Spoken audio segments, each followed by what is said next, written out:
जो सामान तुम्हारा खो गया है या फिर जो तुम्हें लगता है कि चोरी हो गया है, वो तुम्हें वापस तो मिल जाएगा। हाँ, वो उसी जगह पर उसी व्यक्ति के माध्यम से तो नहीं, परंतु तुम्हें किसी के तोहफे के माध्यम से वो सारी चीज़ें वापस मिल जाएंगी। इतना आशीर्वाद मेरी शिरडी से तुम्हें मिल रहा है।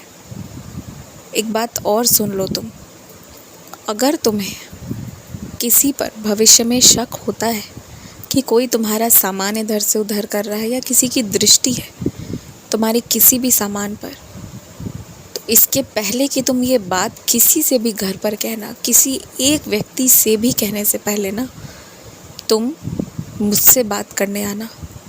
जब भी तुम्हें असहज महसूस होने लगे, जब भी लगे, जिस क्षण, तो दूसरे किसी क्षण का इंतज़ार मत करना, सीधा मेरे पास आना और मुझसे बात करना। अभी ना समय बहुत शुरुआती दौर है। कुछ लोगों के प्रति तुम्हारे मन में राय अभी थोड़े गलत से हैं, वो वैसे हैं नहीं जैसा तुम्हें समझ आ रहा है। तो इसलिए मैंने बोला कि मुझसे बात करने आना। अगर कोई भी डर लगे, वहम हो या कुछ भी हो, कुछ भी लगे, तो पहले मुझसे बात करोगे। तुम्हें जितनी ज़रूरत थी उससे ज़्यादा संख्या में तुम जो सामान मंगवा कर ले आए हो ना, अब वो तुम्हारे आसपास जिसे उस सामान की ज़रूरत है उसे वो चीज़ दे देना, ज़रूर दे देना, ध्यान से। ये बात मैं इसलिए कह रहा हूँ ना कि जितनी आवश्यकता हो और जितने में जीवन अच्छे से यापन हो जाए, उतनी सारी चीज़ें तो ज़रूर रखनी चाहिए।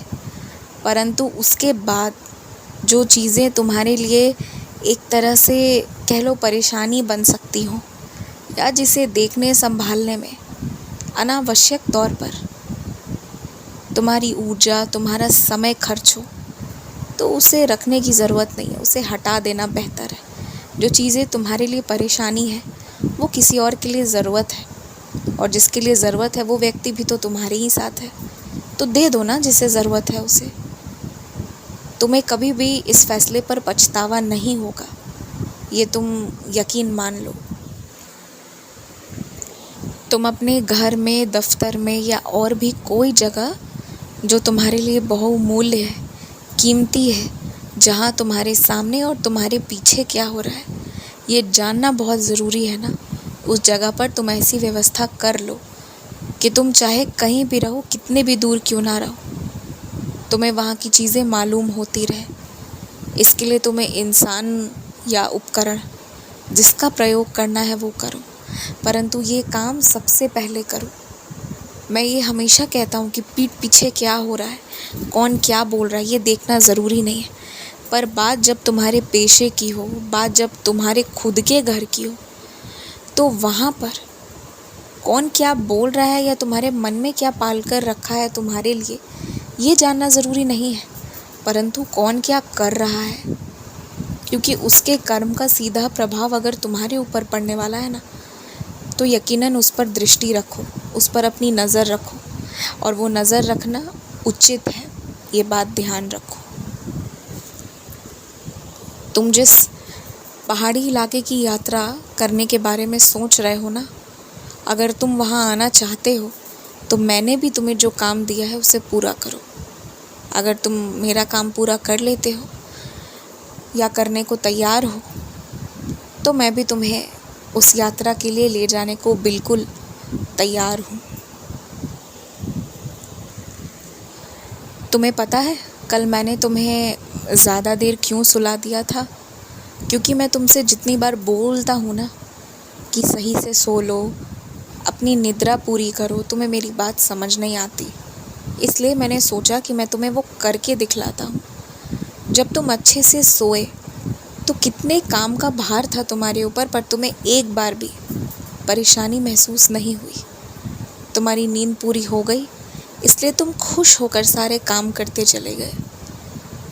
तुम जिस निद्रा को अपना दुश्मन समझते हो ना, निद्रा तुम्हारा दुश्मन नहीं है, आलस तुम्हारी दुश्मन है। नींद तो उतनी ज़रूर पूरी करनी चाहिए जितनी तुम्हारे शरीर को ज़रूरत है, और यदि वो पूरी नहीं करोगे तो खुश कैसे रह पाओगे, बाकी समय का सदुपयोग कैसे कर पाओगे।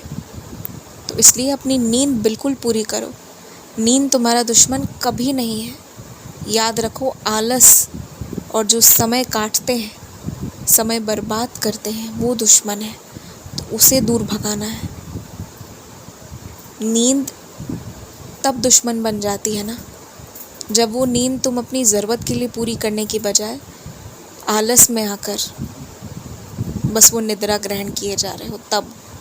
तो इसलिए मैं बार बार कहता हूँ, आलस्य तुम्हारा दुश्मन है, उससे दूरी बना कर रखो। निद्रा उतनी ज़रूर पूरी करो जितने तुम्हारे शरीर को आवश्यकता है। खूब खुश रहो, बहुत खुश रहो। फिर से मैं तुम्हारे घर आशीर्वाद लेकर आ रहा हूँ।